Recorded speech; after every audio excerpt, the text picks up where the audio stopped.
Hello दोस्तों, GDS all news channel में आपका बहुत बहुत स्वागत है। तो दोस्तों, आज मैं बताने वाला हूं कि जब आप विभागीय परीक्षा देते हैं तो आप MTS पोस्टमैन और PA बनते हैं।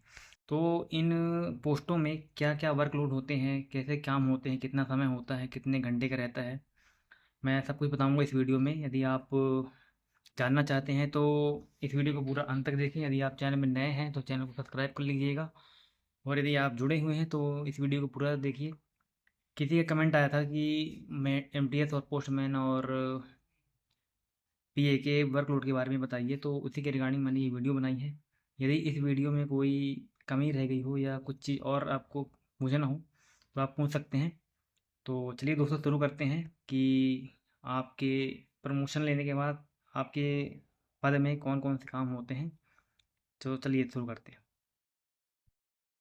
हेलो दोस्तों, तो आज मैं बताने वाला हूँ कि जो MTS, जब आप GDS से MTS बनते हैं तो सबसे पहले आपको किस किस काम में लगाया जा सकता है, उसका वर्कलोड क्या होता है। तो चलिए दोस्तों, मैं बताता हूँ सबसे पहले MTS के बारे में। तो सबसे पहले जब आप MTS बनते हैं तो आपको जिस भी ऑफिस में आपको काम करने को मिलता है, जैसे मान के चलिए SO मिला या HO, तो SO में आपको बुकिंग के लिए भी लगाया जा सकता है और पैकिंग के लिए भी लगाया जा सकता है। बैग डिस्पैच जो भी है, PNPL, जितना भी काम है ऑफिस का, बैग रिसीव करना, टास्क रिसीव करना, उसको पोस्टमैन को देना, ये भी किया जा सकता है यदि आप सब ऑफिस में हैं।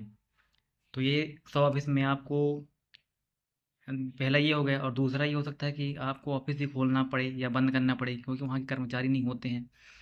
तो ऑफिस खोलना भी हो सकता है।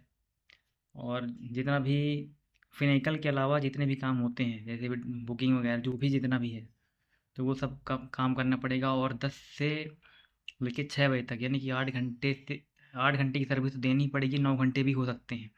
वो सब काम के ऊपर निर्भर करता है कि सर्वर चल रहा है ऑफिस का कि नहीं चल रहा है। उस हिसाब से MTS का पूरा ये काम होता है, यदि आप इस सब ऑफिस में हैं। यहीं दोस्तों, यदि आप HO में हैं या RO में हैं या CO जो भी है, यदि आप प्रशासनिक कार्यालय में हैं MTS, तो आपको 9 से 6 ऑफिस रहती है। उसमें कई सारे MTS होते हैं। हर MTS की अलग अलग ड्यूटी होती है, जैसे DPS, PMG और AD, इंस्पेक्टर, ASP, स्टाफ जो होता है पूरा वहाँ का, इनके अलग अलग MTS होते हैं। जिस भी कार्य के लिए आपको वहाँ पे अटैच किया जाता है, आप उसको करना होता है। वहाँ भी 8 से 9 घंटे की जॉब होती है। और प्रशासनिक कार्यालय में समय ज़्यादा हो ही जाता है, क्योंकि वहाँ भी कभी ऑफिस बंद करना, कभी खोलना, यदि एक एक दिन ऑफिस खोल रहा है तो दूसरे MTS को ऑफिस बंद करना होता है। तो ये सब वहाँ की ड्यूटी होती है। फाइलों को ट्रांसफ़र करना, edit ADs to DPS, DPS to PMG, ये सब वहाँ पे ज़्यादातर काम होता है। और यदि आप HO में हैं, HO में है तो आपको किसी भी किस हो सकता है किसी काउंटर में लगा दिया जाए, BNPL काउंटर में, MPCM काउंटर में, आवश्यकता पड़ने पर। और बाकी आप वहाँ के बैग रिसीव करना, जो HO में पोस्टमैन के डाक बांटने के लिए आता है, वो बैग रिसीव करना, वहाँ पे ले जाना, उठा करके जो भी डाक आती है उसको जा करके बाबू के पास सबमिट करना, वो फिर अपना रिसीव करेंगे, आप बैग उसको खोलेंगे, है ना। तो ये सब MTS से काम होते हैं। और MTS को आधार बुकिंग में भी लगाया जा सकता है, मतलब किसी भी काउंटर में उसको लगाया जा सकता है। मतलब many times multi tasking staff का काम ही यही होता है कि वो कहीं भी उसको अटैच किया जा सकता है ना। तो ये MTS के काम होते हैं। और अब बात करते हैं पोस्टमैन। जब आप GDS से पोस्टमैन बनते हैं या MTS से पोस्टमैन बनते हैं, तो पोस्टमैन के क्या क्या काम होते हैं। जैसे कि सबसे पहले उसका काम होता है डाक वितरण का काम। मेन उसका काम होता है, उसी उद्देश्य के लिए उसका भर्ती होती है। और सबसे पहले उसका डाक बांटना, सरकारी योजनाओं का भी उसको पब्लिक के सामने जाके उसको रखता है, स्कीमों को, PLI और IPV काम भी कर सकता है वो, उसके पास ID होती है। और आधार का भी, जो आधार की ID लेकर के आधार का काम भी कर सकता है। तो ये पोस्टमैन का काम है। मेन उद्देश्य उसका डाक बांटना, है ना, और सरकारी योजनाओं का जानकारी देना, ये लगभग उससे काम होते हैं।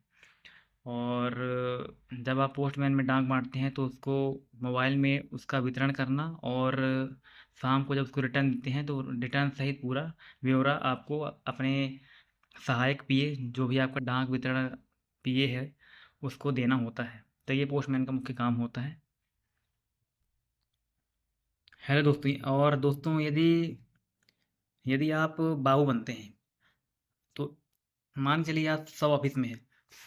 सबसे पहले तो जब आप बाबू बनते हैं तो आपको एचओ कार्यालय ज़्यादातर मिलता है, ताकि आप एक साल वहाँ रह के काम सीख सकें हर तरह के।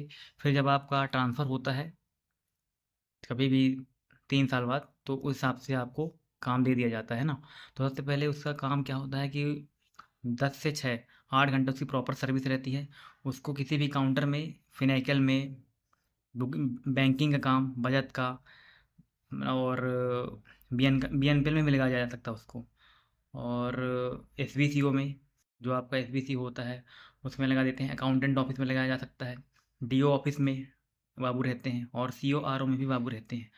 तो जब आप एचओ में हैं तो आपको ट्रेजरी, सीपीसी, पीएलआई, और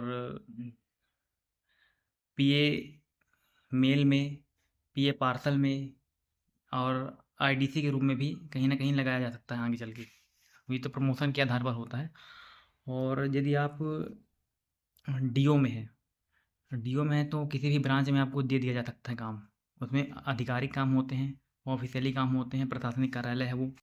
तो उसमें फाइलें वगैरह करनी होती है। जैसे किसी ब्रांच में दे दिया जाता है आपको, जैसे मान के लिए एसबी ब्रांच है, पीएलआई ब्रांच है, स्टाफ ब्रांच है, बीडी ब्रांच है, जितनी भी ब्रांचें होती हैं, मेल ब्रांच है, सबका आपको ब्यौरा देना होता है। उसमें फाइलें लगानी पड़ती है, जो कि आरओ या सीओ द्वारा लेटर आते हैं, उनको पढ़ के उनका पूरा कागज़ फाइल बना करके उसको देना पड़ता है। मतलब पूरा लिखा पढ़ी वाला काम उसमें रहता है टोटल, सीओ आरओ में। तो ये बाबू के काम होते हैं। और बाबू का 3 साल बाद रोटेशनल ट्रांसफ़र भी होता है।